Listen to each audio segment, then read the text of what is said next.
What's shaking, everybody? You're listening to our first ever special bonus episode of Improv Tabletop, the Fate RPG actual play where we make up everything on the spot.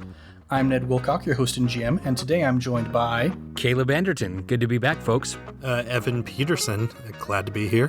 Thomas Brower, the old fogey. Nice. We're glad to have you here, Thomas, even if you are making us a little bit less hip by your presence. Well, I'm hoping to bring some wisdom, but I think we'll quickly realize that there is no wisdom to be brought by me. So just happy to be here, everybody. Well, that might be a little bit debatable. This is our first time hearing Thomas's voice on the podcast here. You will hear more from him eventually in one of our main campaigns. But the reason why I especially wanted him to be here for this episode, we're going to be doing just like a roundtable discussion, talking about improv, talking about the principles of what makes good improv, and of all of us who were members of Comic Frenzy, our college improv troupe, Thomas has the most experience. He has the most formal improv training out of anybody in this group. So I thought it'd be really good to get his voice and his experience here on this recording here. You know, it's very generous of you to say that I have the most experience. I think it's just because Ned's referring to that's because I was on the troupe the longest.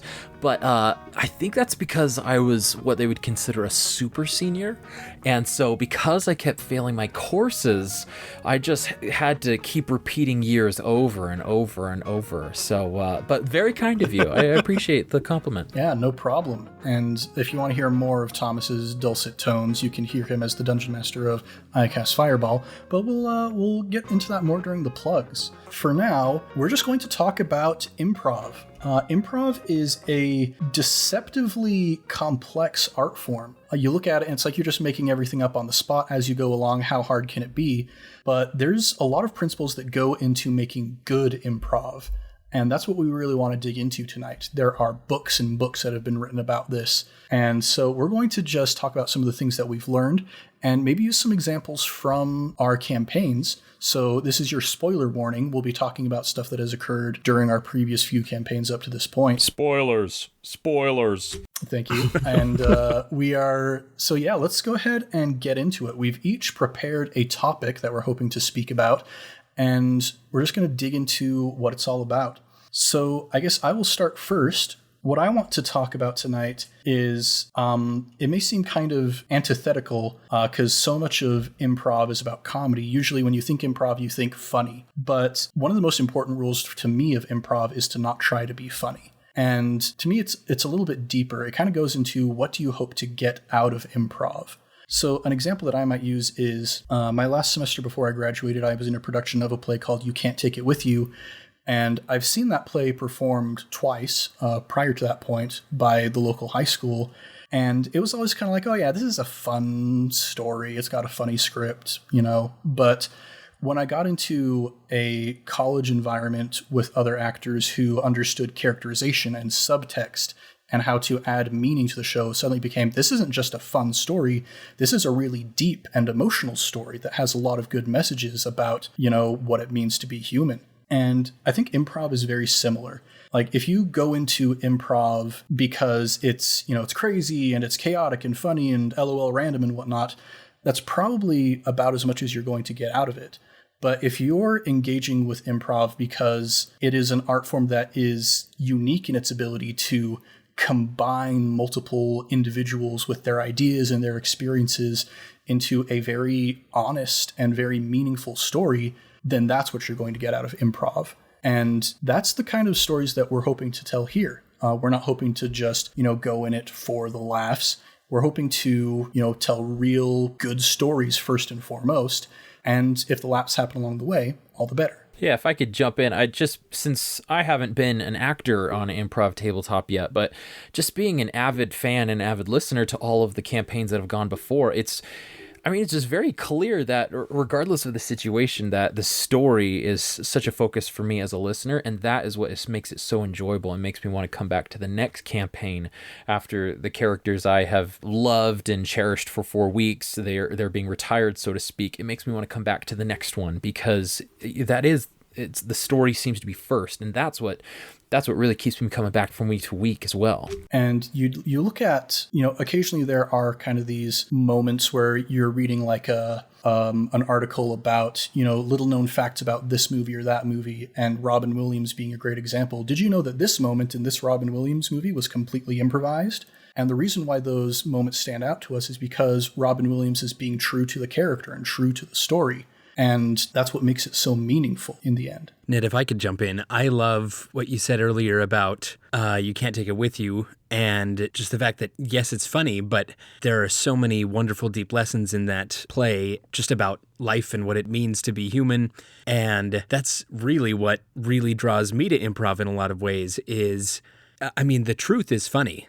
Real life is funny most of the time, but at the same time, real life can be poignant. And I just love that we've been able to come up with stories that can make you laugh, but also make you feel deeply about a group of guys gallivanting off into the irradiated sunset after a nuclear apocalypse.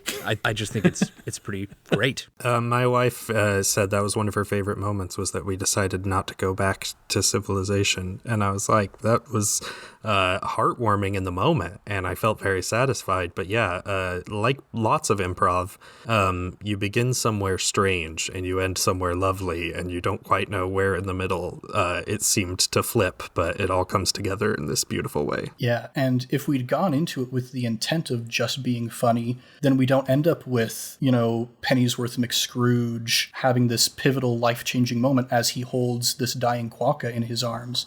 And we don't have a moment with Master Brickathon saying goodbye to his brother and actually making Caleb Anderton, the actor, cry during our recording session. What? No, never. Spoilers. Ned, we don't screen cap for a reason, okay? We don't let these moments out.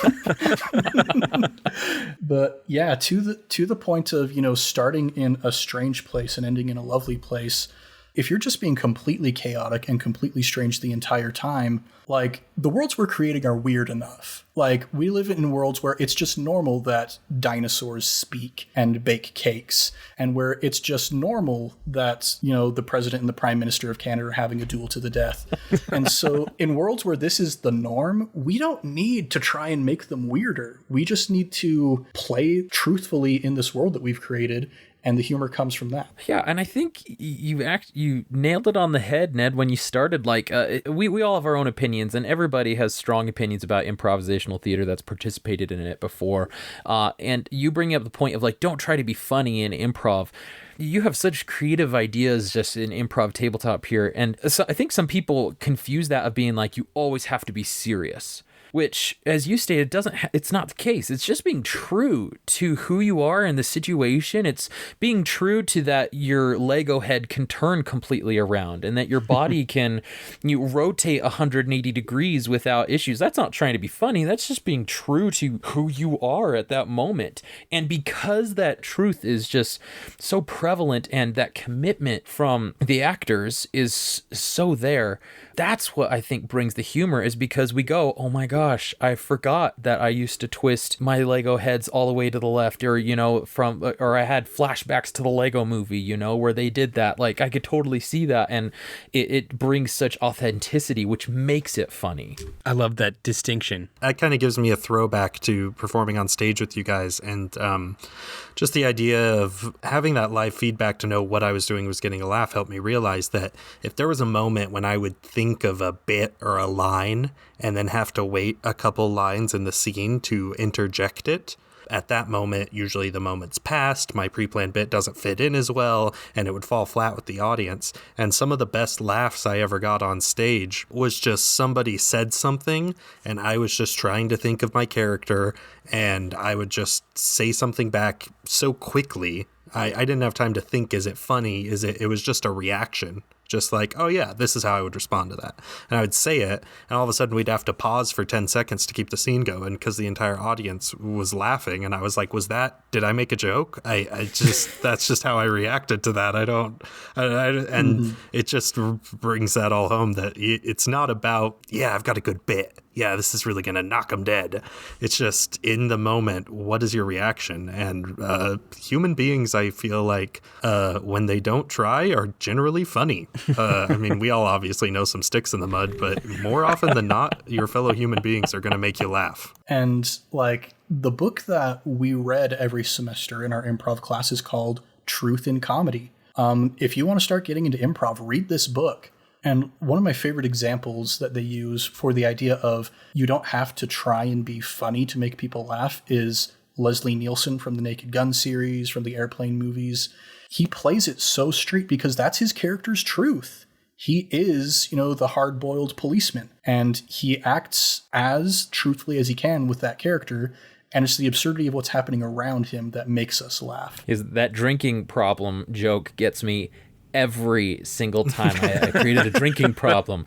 Throws the water right into his eyes, just because he has a problem. Oh, it's just, yeah, exactly. That commitment and that truth of that chaotic and crazy situation, which Improv Tabletop is great at coming up with chaotic and crazy situations, but committing to it is what really makes it fascinating and worthwhile to listen to. The idea that improv doesn't have to be funny, though, is actually, going away from being funny without trying to just maybe not being funny while improvising. That's actually what made me kind of fall in love with improv. A story I think I've told you guys plenty of times, but I haven't told the world. I'll tell our podcast listeners. The first time I really got exposed to long-form improv was at a summer camp that I went to in high school. And they had a guy there who taught improv classes. He was from California. And then he had a few college-age kids who were like counselors that worked at the camp. And a few of them were in their like local improv groups. And so they would put on just these little improv performances for anyone who wanted to come during like the free hour. And I would go to them because I thought they were funny. My only exposure to improv up to that point was like Whose Line Is It Anyway, which is very kind of jokey. And one day they did a scene where these two guys were playing a couple that was on their honeymoon. And then they cut to the girl from the honeymoon couple and a new girl like talking in a hair salon. And they started cutting back and forth between the hair salon and then flashbacks to moments in this relationship as it advanced through honeymoon, being married for a little while, and it eventually, unfortunately, ended in divorce, is how the scene went. But by the end, I wasn't laughing like I was at the beginning about two guys playing a guy and girl in love. I was like, haha, that's silly. And by the end, I was like, I am genuinely emotional that I just watched this couple's relationship as they went from honeymoon to divorce. And I came here for a funny improv show. What is improv? What is this art form? How do I learn more about it? This is the most beautiful, this is one of the most beautiful piece of arts I've experienced. And what's so beautiful about it is it happened here. No one recorded it and it's never going to happen again. There's no way to record it. There's no way to recreate it. We just all shared this moment. And I immediately was like, I need more of this in my life. Which is why our product is in Fury, because we do record it. I just want to make a comment here real quick. I feel kind of self-aggrandizing using all of these examples from our show. Like, we're not trying to claim that we're the best improvisers in the world by any stretch of the imagination. Nope. But we're just trying to help contextualize this for you guys. We make mistakes. Things that maybe we regret doing, like, maybe you regret chopping off somebody's arm during the middle of a baking competition. But, we're just trying to, contextualize. These are the stories that you guys have heard. So these are the examples that we're using for you. Hey, a moderate consequence is a moderate consequence. I mean, you could have cut off his head, That's true. I mean, you have two arms. That's pretty much. You didn't seem to regret it much when you chopped my arm off. Well, I hide my emotions well. Anyway, any other comments about the idea of truth in comedy, not trying to be funny? I just think it's a great place to start for anyone who wants to get into improv. When we would run auditions in college, that seemed to almost throw a lot of people off. Because a lot of people, it's just one of the most common misconceptions is that everyone's trying to be funny. And that's the number one way to make improv kind of gets a bad rap in popular media and pop culture. You can find a joke in almost every sitcom about how insufferable improv shows are. And I think that comes from improvisers who try to be funny in their shows. Yeah, not only that, but it's honestly, the third time I went through my senior year in college, I had this realization that, it really takes a lot of stress off of the improver itself, themselves, like, and a lot of anxiety. A lot of people are like, I can never do that. I can never think of something something on the fly.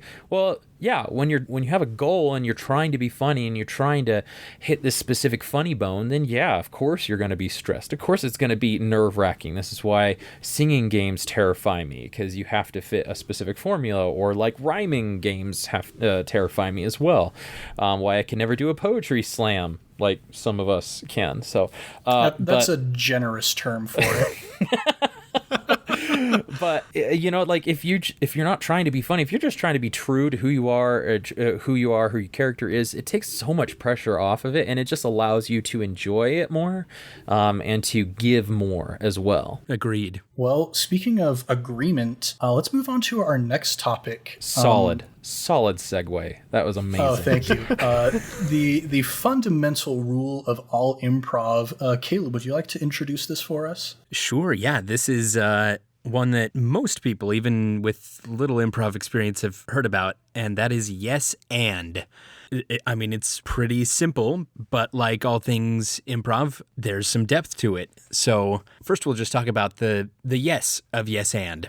When you're up there with your fellow players or we're recording a podcast, one of the biggest things that can sometimes be hard to remember is when that other person creates something in the world, that is the new reality. A good example from that book that we've talked about, Truth in Comedy, there's an example somewhere in there where, there's a scene going on and somebody's like, oh, I really hope that those pizzas get delivered. And then the delivery guy walks in, miming what you think are pizzas. And they say, hey, I've got the manhole covers that you ordered. And that wasn't what everybody was expecting, but that's the new reality now. And saying yes and to that is agreeing with what's just been gifted to you and then adding something to it, hopefully. And those are the building blocks that make up improv. Yeah, and I think a great example of this is Master Brickathon, of when he was remembering, again, spoilers, in the Tension Builders, when he's remembering this, how to defeat the monster, and Ned as the GM was describing how the monster is made. Caleb as the actor was like, it was the flowers.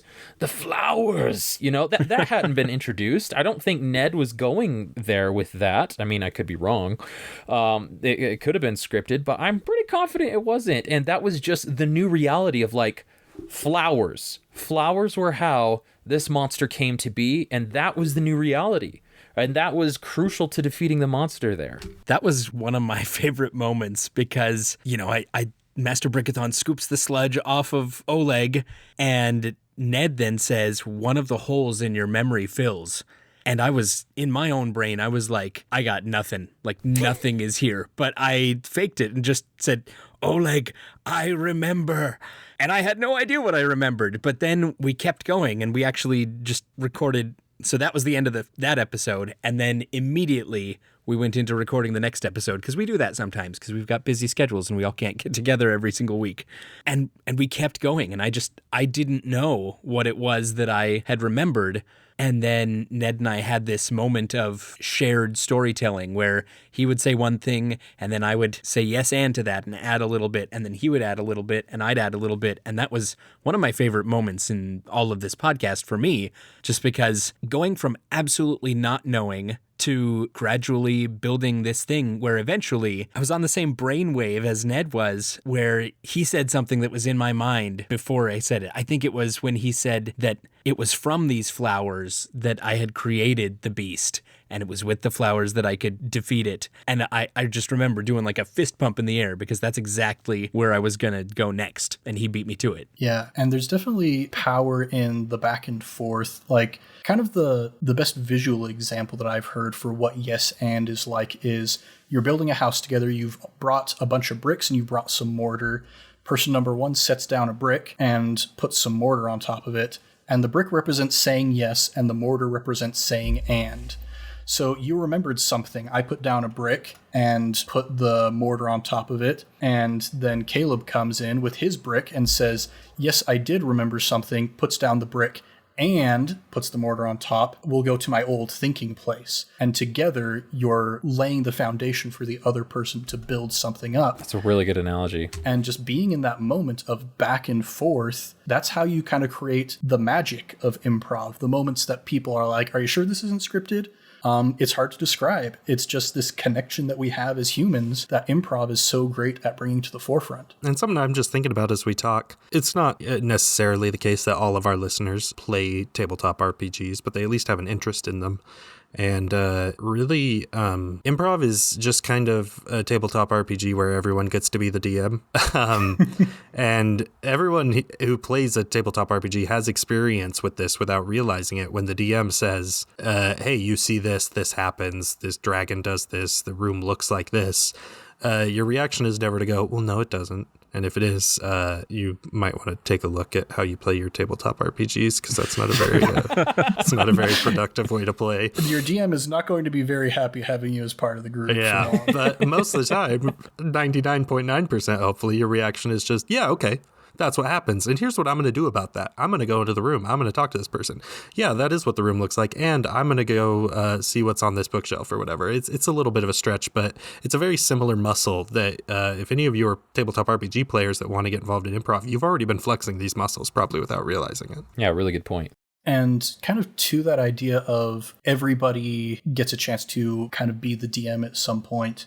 Evan, you wanted to talk about giving gifts. Let's get into that a little bit. Yeah, so one of my favorite things, and one of the kind of the hardest things for me to learn when I first did improv was the idea that you get to just control the other people to a certain extent, what their characters are, what they've been through.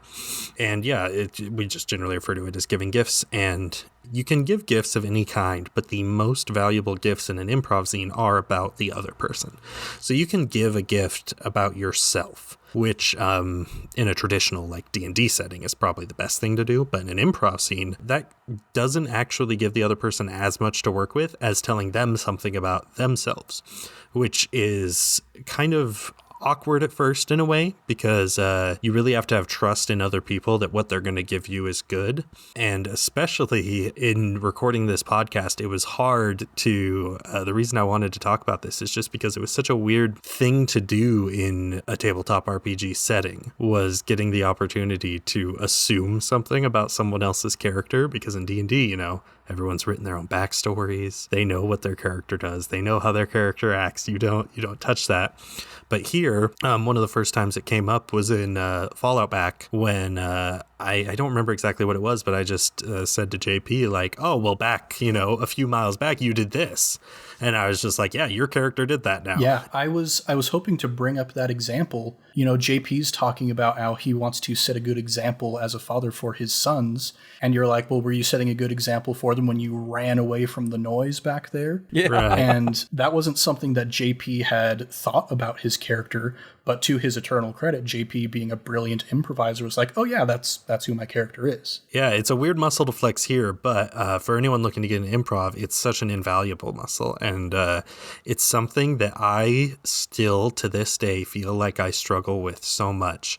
We would do these exercises and stuff where all you could do, you could never say anything about yourself. You could only tell the other person things about them. And, maybe that reflects on me a little bit, but I found those exercises very difficult. It's a hard thing to do, and it's a weird way of thinking about a creative process, because lots of creative processes are either solo, where you're controlling everything, or if they're collaborative, you all control your own pieces. But improv is really, we're all sharing the toys here. Yeah, when, kind of on the surface, when you think of the idea of telling somebody else something about their character, there is kind of a bit of a recoil, especially if you're coming from, a TTRPG tradition where you come up with very detailed backstories and whatnot. But in the improv tradition, it's one of the best things you can do. We call it giving somebody a gift because it takes the mental strain off of them. I don't have to try and figure out what my character is doing because somebody else has just told me what it is. Yeah. And you take that and run with it. And this principle, Keith Johnstone, a great improv teacher, called this endowment. The idea of an endowment is, if you endow something or someone, you are giving power and ability and strength to that thing. So by telling somebody something about their character that they maybe didn't know, you are making their job easier. I'd like to jump in a little bit too. It doesn't have to be like a physical attribute or anything like that, although it can be.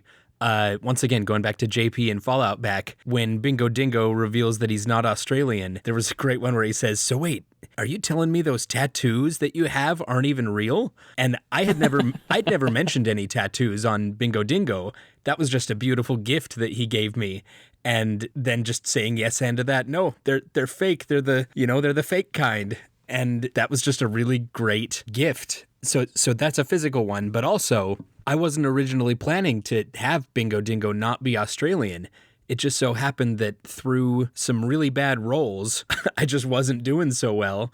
And then Evan and JP's characters also gave the gift of like, man, this guy's a little shady. He seems a bit insecure with himself. Maybe he's not who he says he is. And that's where that idea came from. Okay, like, yes, and I've been endowed with this gift, and that's where the reveal came from. It was the next logical place to go. Yeah, and just to build on that, like, the gift doesn't have to be physical. It doesn't have to be a backstory like sentence that you have to give to your teammates there, but it could just be a simple reaction. Like, somebody could whisper, something to you, and like, you can react very scared as a result of it, like, oh, and then you're giving that person, oh, they're afraid of my character. That is endowing me with a sort of authority or position of power. And so therefore I can run with that. Like exactly what you said, Caleb, like them doubting you were like, oh, this is wonderful. That means maybe I am a fraud. That's a wonderful gift to how they are reacting to my random rolls here. But it's just another way of incorporating that into the story and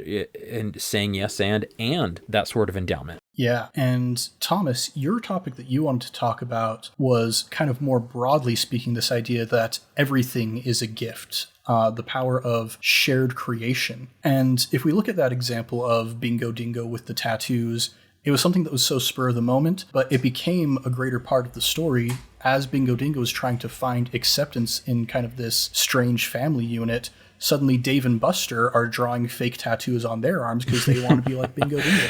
Yeah, no, exactly. Like everything, I don't know if this is more advanced or if this is more just like a concept that doesn't get talked about a lot or brought to the forefront of improv because people might be trying to be funny or focusing on the yes and, but just building on top of this yes and endowment is that every single thing in the scene is a gift to everybody. The easiest example of this is when at the beginning of every campaign, there's an ideation, which an ideation I think is something rather unique to our personal experiences of what we did from our college days, where you share real life experiences and then you have a pool of information, you have a pool of like ideas to pull from and to build on top of that. That way you have some sort of foundation to move forward with. But yeah, everything being a gift of like people's reactions, these fake tattoos to further emphasize this status of Bingo Dingo and to further emphasize the influence Bingo Dingo has over these kids in the outback here. Like everything is just a beautiful gift if you allow it to be and if you really try to just accept what your teammates are giving you. Yeah, every idea that comes from any of your teammates is the best idea in the world. Yeah, exactly. I mean, there's an exercise that we used to do called, I think it's just more of a warm-up exercise, but it was called advertising company or... The ad game. The ad game, that's what it is. Thank you. But yeah, it was just like, and the whole point of it is you have to like come up with 8 things collectively as a group. The 8 things you have to come up with are set, meaning you have to come up with like somebody who's going to sponsor it. What's the ad? How is it going to be packaged? So on and so forth. But regardless of what anybody says, even if it's something really basic, like, oh, we're going to package it in a box. Well, that's not really creative, maybe, or that's not really unique, but it is the most amazing idea in the entire world. Therefore, we are going to run with it and we're going to do amazing stuff with it. Everybody's cheering, clapping their hands, like as if you're in a really intense like board meeting about this product that you're gonna ship out. Absolutely. And you know what? It's so, again, just as a listener, it's so apparent that everybody on Improv Tabletop thus far has been using that idea of every single thing, no matter how small, no matter how minuscule it is, of like, oh, this is just a throwaway comment I'm giving of like, no, like it's gonna be latched onto by somebody else because they're gonna have an idea where to go with that, and so every single thing can be a gift in an improv scene, and it's just it's just an amazing experience to see something that Evan's character says of like, oh, maybe he's not on the up and up, you know, or maybe he's like a fraud, to just turn into this left turn through this creative experience. And it just goes back to thinking that every single word, every single reaction, every single environment setting is a gift to everybody. I think sometimes the gift that you're going to package the item in a box is a really underrated gift, you know, and it's something that scares people out of doing improv is if they're playing that game and they throw out the box, you know, they want their instinct is to beat themselves up because, like you said, like, oh, was that creative enough? That was kind of a basic gift. But like, what better thing to build off of? There's so much we can do with that now. That's such a wonderful gift. We now have, you know, Ned's brick and mortar thing. Yes, it is a box. And all these boxes are made out of stainless steel. Shipping costs are going to be enormous. Like, there's so much you can do with that. And our product is a giraffe. Right? Like, there's so much to work with there. And so, like, I don't know, if the purpose of this discussion is to help try and encourage people to get into improv, don't be afraid of giving the gift that it's a box. Don't be afraid of giving a gift that's basic, because you know, that's what you need. That's everything you need. Sometimes the most basic things are just the foundation you build off of to make something great. Yeah, and you shouldn't try to be funny, right? You just need to be true to that situation, you know? You just have to be true to your character. And you'll be surprised. When Bob Ross puts down a base coat of white paint, I don't think he ever was like, that wasn't creative enough. There's nothing to work with. Failure. You know, to this point of, you know, having those doubts of, was this good? Was this the right thing to do? One of my favorite things that it talks about in Truth and Comedy is this idea that if you're in a group of supportive players, then nothing is a mistake. There are a couple examples that particularly come to mind for me from Jurassic Bake Off. That being our first campaign, we were a little bit rusty, we can admit. And there are definitely moments I look back at that. And so I've already talked about, you know, chopping off Dave's arm as the moderate consequence. Great choice. Absolute great choice. Well, yeah, in the moment, I was thinking that was the wrong choice. That was tonally inappropriate. I've ruined the entire story. But, you know, to their eternal credit, Caleb, JP, and Evan took that and they ran with it. And they used it as a vehicle to realize maybe this isn't what we want. And, you know, JP turns into a velociraptor and Dave gives up baking and starts his own fighting school. And Trex goes and just lives on an island off the coast of Maine. And none of that would have happened. We wouldn't have gotten these really unique, satisfying conclusions for these characters if we hadn't chopped off Dave's arm. The other particular example that comes to mind is something that was very informative for the character of Timmy Tommy Tutum and also for Trex early on when, you know, his name, I can't remember myself now whether his name was originally Timmy or whether it was Tommy, but Trex came in, called him by the wrong name, and we kind of joked about it. And Trex was like, oh, my memory isn't the greatest. And that became such a core part of Trex's identity that there were these gaps in his memory because Professor Fortinbras was doing all these weird experiments on him, it turns out. And we wouldn't have gotten that without this idea of it's not a mistake, it's just a truth, and we need to run with it. I was talking with Ned about that, where we were like, man, gaps in your memory seem to be a common character thing. But it was planned with Brickathon from the beginning, but with Trex, it just, you know, came naturally from the dialogue in the scene. And those are two different ways of coming at a character. You can come top down or bottom up. And I think it's really cool. And I think just broadly speaking, the idea of shared creation, like, again, I don't want to be like tooting the improv tabletop horn. Oh, we're the best, we're the best. But I think something we have that's kind of unique among actual play shows is how much creative potential each individual person has. Like when we bring new people onto the show, like when we brought in Christian and McKenna and with future people who are coming in as well, I tell them, don't worry about ruining my plans with your ideas because I don't have any plans. I'm making this up as I go along as well. So some great examples, like one thing that Evan specifically mentioned to me after we'd finished recording an episode of The Tension Builders, when Pilfer goes down to the waterfront and he's talking to the staff members there and he's building up his ship. You want to kind of explain your process there? Yeah, no, I thought my thought process was basically, you know, we're Legos. Something that is fun to bring into a Lego world is that they're builders. You know, we've all seen the movies. It's one of the fun things is that they can just grab pieces, huck them up in the air, and something amazing amazing pops out. And so I wanted to do that. And so I was like, well, I need pieces, so like if I'm building a pirate ship, I would need wood, and D&D instincts kicked in. And I wanted to say, Ned, is there any wood on this beach? Is there any maybe like dock or somewhere where there are boats? But in an improv setting, you're trying to just keep things moving. And, while you're the game master, in an improv setting, we all can do whatever we want to your world. Which is so great. Yeah, it's great. It broke my brain.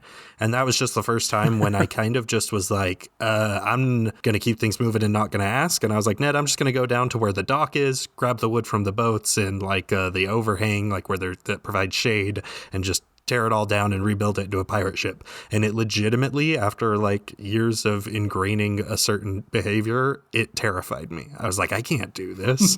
But then it was great. And it turned into one of my favorite moments of any of our campaigns so far, which was the Battle of the Boats on the Lake. So it was a beautiful moment. It was amazing getting that legendary attack as well. Yeah, like that's one thing I love so much about what we've kind of ended up with here is, if you need something, it's there. Of course, there's a row of boats that I can build stuff with. Of course, there's a bugle at the Bric-a-Brac troops campsite that I can blow to get their attention. Of course, John Paisley has a gun that he's been carrying around the entire time without telling anybody.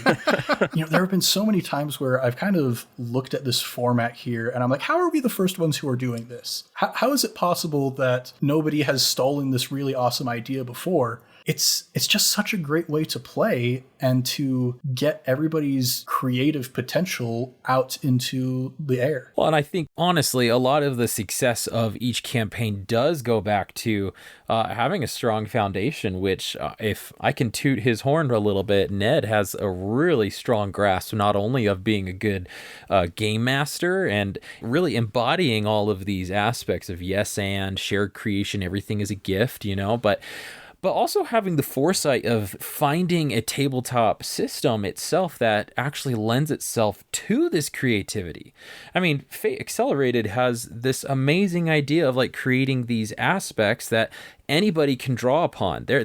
That's shared creativity right there. That's everything is a gift, and everybody being able to call on those and being able to use them against the enemies. Like that forces everybody to use the gifts that your teammates have given and that the game master has given you as well. So I think it really, props to Ned for setting just an amazing foundation to allow every single cast member to build on top of that, and making, I think, his job a lot easier. But I don't think the success of each campaign would be anywhere without Ned. Going along with that, Ned doesn't get his praises sung nearly enough. Oh boy, guys, this is. My brain breaks every time I see how Ned takes all of these disparate pieces, like pieces that have been gathered up by a bricklicant, and turns them into something even more beautiful than Alvin. He manages to take all of the gifts given and pay attention to them and turn something weird into something beautiful, and we're all a part of that. But like Ned's ability to do that just blows my mind. He's so good at it, and it doesn't seem like it's a lot of work when he does it, but it's a lot of work, and he's really good at it. So what we're really saying is you really should be DMing Ned for future campaigns that you want to do, and he has a Venmo that he can accept some payments for. And that's right. Well, one of these days we're gonna start a Patreon. We'll see. Hey Ned, I just wanted to say you're fine. Oh, thank you. I've had better. Yeah, obviously, I'm going to deflect here because I'm grateful for all of your comments. But like the stories that we're putting together here, it sounds super chintzy, but I could not make them without the players. When I look back on some of my most satisfying moments as the GM of Improv Tabletop, let's look at the example of some of my favorite NPCs. Gentry, Dave and Buster, Alvin. These characters would not have existed if, Evan didn't just turn to his manservant and say, hey, set up my tent for me. or if Christian didn't walk into a room full of Lego minifig pieces and say, I'm going to be Victor Frankenstein today. But because you guys did that, these NPCs are brought into existence. And sure, I'm the one who gives them the voice, but they exist because of you guys. And I just get such a kick out of that. This is just a really unique process. And I feel like I would encourage other people who maybe... One of the things about improv is that it can seem kind of hard to try because, where do you have a group to join or classes to take? Some people don't live in bigger cities where those are offered. And if there's anything I hope that comes out of this podcast, I hope more people maybe take this and try it themselves. Yeah. It's like an experiment because it's such a great opportunity to do something creative with friends. And I just hope we're showing them how fun it is. And because, yeah, you can try and incorporate some of this into D&D or other RPGs. But like I said, you can't tell someone too much about their character in D&D because they've got it all figured out. You might be able to throw out something about like a travel. If your DM just kind of skips 4 days of travel, you might be able to throw out a little something that happened on that travel. And that's great. But you still can't mess around too much in that. And like, I love D&D, don't get me wrong. It's just a different experience. So I just hope people, if they're listening to this podcast, don't think it's something that they can't do themselves, Yeah, one of my big hopes with creating this show in the first place is to lower the barrier of entry. We all know how awesome it is to be playing these tabletop RPGs, but a new person looking at something like D&D, they're like, oh, maybe I'll give this a try. Wait, the player's handbook is how many pages? Oh, wait, and then if I want to be the dungeon master, I need to get 2 other books? Yeah. And, if you watch something like Thomas is doing as the DM for iCast Fireball, it can be easy to look at that and be like, this is going to take a lot of work.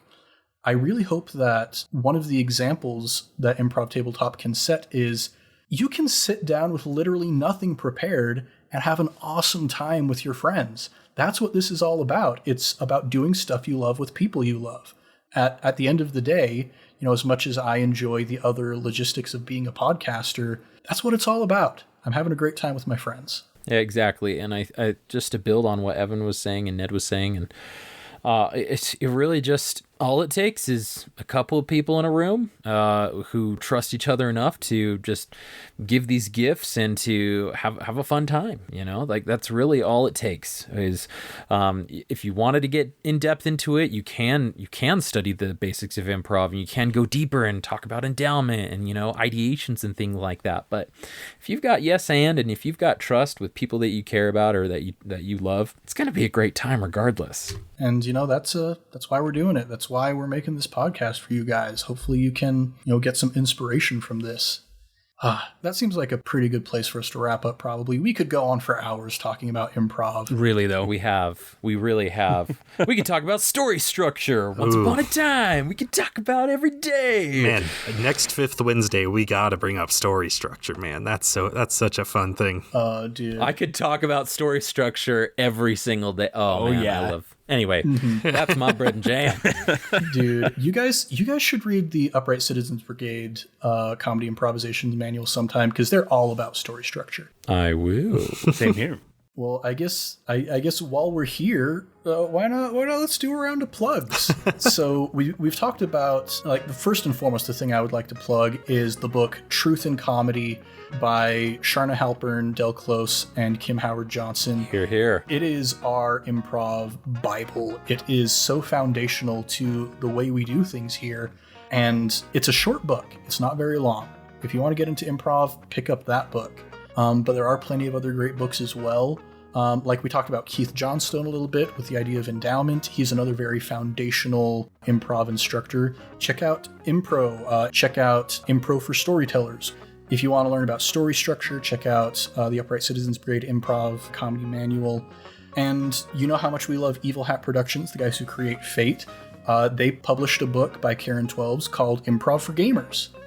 If you want just a nice little kind of charcuterie board of improv techniques and activities you can try to maybe improve your improv around the table, give that a look. Plenty of great improv sources out there. Go give them a look.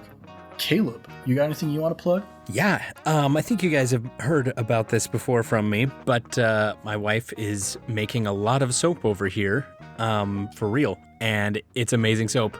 Go check it out. bookloverssoaps.com.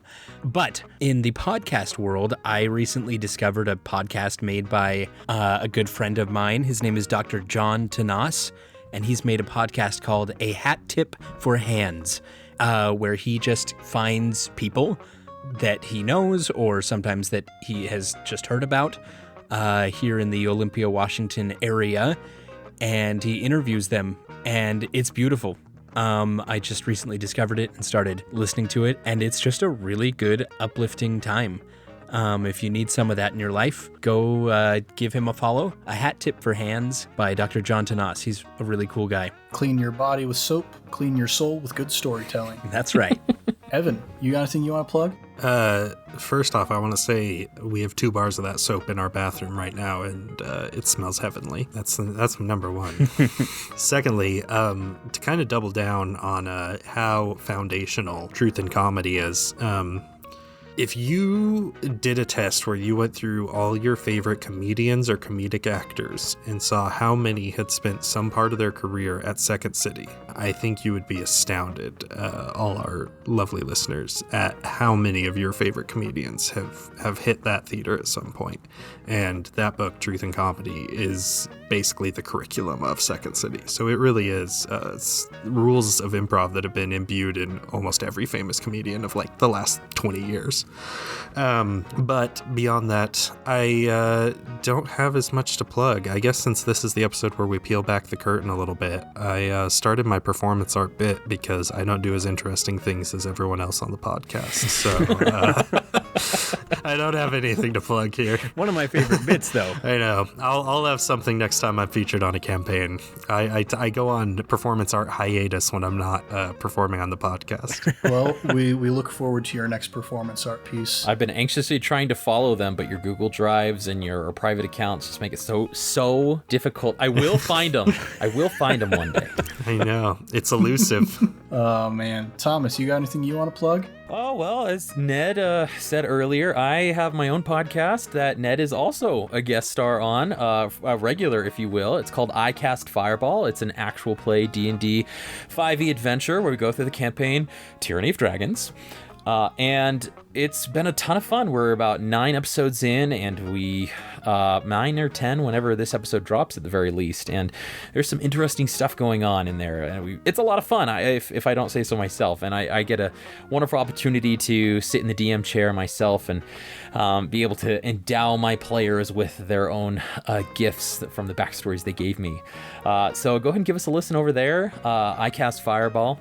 But to build on that, my wife, because she is also not as nerdy as me, but still kind of a nerd. She has a jewelry making business. She has it on an Etsy shop, and she's got an Instagram for Be Wired Jewelry. That's Be Wired, so the letter B, Wired, and the jewelry. And she does some amazing work there. And a lot of it is fairly non-traditional. It's more like either artistic or antique-like. And she's had a lot of requests where she's made D&D jewelry for people's characters as well. Just so they can have them when they go to like either conventions or to when they're just playing their home game, and it's some good stuff, and you should go check out her store as well. And we will have links to all of these stores up on our website, a real website that does exist as opposed to all of my stupid fake websites.